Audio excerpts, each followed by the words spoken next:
It's a winner. That's what millions are hoping for as they wait to the last minute in hopes of becoming America's newest millionaire. All day, people going in and out of this St. Louis gas station have asked, what would I do if I won? We found some pretty generous gamblers today. 2 lottery tickets. I'm gonna give most of it to charity.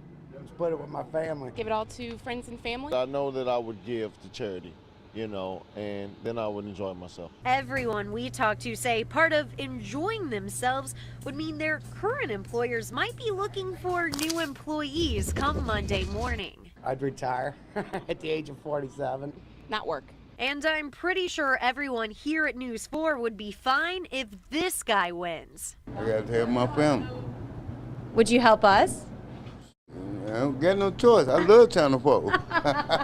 Is you crazy? I might be crazy because I wanted to get in on the Powerball action too. But so is everyone in line handing out cash, hoping they get their fingers on the lucky ticket. I hope it's in my pocket. There you go. Thank you. All right, here they are, and we can all find out who wins the Powerball by tuning in tonight on News 4 at 10 o'clock. We will announce the winning numbers. Hopefully they match one of these. Reporting in St. Louis, Laura Hediger, News 4.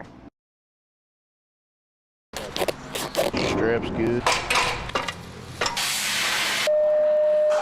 Post chief basically runs every meeting. John Santorino is the chief of the exploring post at the Hazelwood Fire Department. I came here on account of my uncle, who was a firefighter. I think he really inspired me. John is so inspired, right after this interview, he put his name in the lottery at the Fire Academy. He hopes the past few years as an explorer paved the path toward a future as a Hazelwood firefighter. Why do you want to potentially risk your life to save lives? I think it's a special thing to do because it really helps everyone out there. Well, I've been here 35 years. Battalion Chief Randy Getz started the exploring post here back in 1993. He thought it was the perfect way to get young people involved with something productive as they explore the firefighting profession. And a good number of them have become firefighters. Oh, we've got dozens of them all over the place.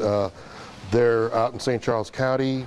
They're all over St. Louis County here. Some have become police officers, some have become emergency medical dispatchers. A lot of graduation from our post into the community. So you can't talk enough about the benefits. It's a win-win for us because even if they end up not liking it, then they can cross that off their list. It takes a lot of time and money to get all the training. It's training about firefighting and search and rescue tactics and techniques, as well as technical language. This firefighter in the making is already absorbing a lot exploring as he's aiming toward his aspiration to be a fireman. Get as much experience as you can. That way you get an idea of what you want your future to be. In Hazelwood, Andre Hepkins, News 4. Let's get practicing. Where should we put this one? Need 164 and 142! Santa's helpers are hard at work. Kristen, there's a big box behind you. Distributing holiday gifts to more than 500 families in need in St. Charles, Lincoln, and Warren counties. All of the items you see in this room were collected by Saints Joachim and Ann Care Services. They give us a wish list and a needs list, and the adopters pick what they want off both lists to provide for the family. A majority of the families experience homelessness within the past 6 months. The Adopt a Family Chair says they depend on the generosity of individuals, organizations, churches, businesses, and schools. Volunteers spent the day packing food and gifts so adults and children won't be left behind this Christmas. Right now we've got 330 bikes, and it was a labor of love.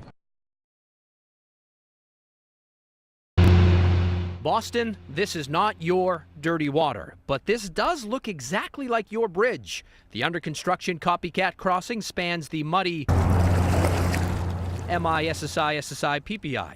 On the banks, you'll find the iconic arch, the gateway to a real live baseball town. Good to see another Red Sox fan. Good to see a Red Sox fan. No, I'm not a Red Sox fan. Well, what is this? The beard, the Red Sox beard. I've been going to this beard for like 5 years. And it was here 9 years ago that the Sox killed the curse.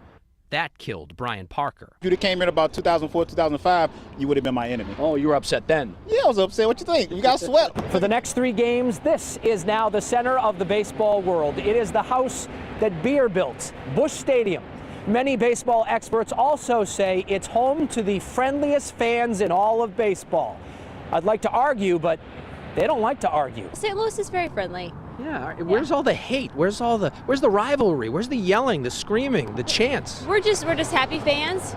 We love our baseball, and we just love a good game. I've never been to Boston. I'd like to go there one of these days, so I'm not the anti-Boston. No trash talk. Crazy. No, you guys are pretty good. Kumbaya. If you're coming to St. Louis this weekend, tickets are hard to come by, as these people learned. How long are you going to click on the screen for? As long as it takes. But you could always visit the home of Purina. And across the street from the stadium is the factory that makes Tums. Hopefully not too many Red Sox-inspired antacids will be shipping up to Boston. I'm David Wade, WBZ News. Well, I was baptized here, made all my sacraments here. We were married here 45 years ago. So it's really a great loss. St. Mary's Catholic Church was full of parishioners when the first small fire broke out Saturday evening. We noticed that one of the lights was acting up, so we turned it off immediately. And some things had dropped to the carpeting, but it wasn't an issue at that point. There was a fire in the attic. Parishioners evacuated and called the volunteer fire department. Around 7, everyone went home, believing the fire was out. By 9, it reignited. Parishioners and neighbors rushed back to the church, saving statues, books, anything that wasn't bolted down. It was bad, and every minute went by, it just kept getting worse and worse. And at 2:15 last night, the steeple fell into the church. I saw that. It was just tremendous, the response. And I mean, the community is just really thankful for that. I'm sorry, I'm very emotional about this. It's our life in our community, and it's not going to end. We'll rebuild. Parishioners plan to meet with the insurance company later this week to look at options, but the stakes are high. St. Mary's Church financially supports the school, where children in grades 1 through 8 attend classes. Parishioners say they're determined to rebuild, hoping to preserve the church's history and the school's future. In Brussels, Illinois, Diana Zoga, News 4.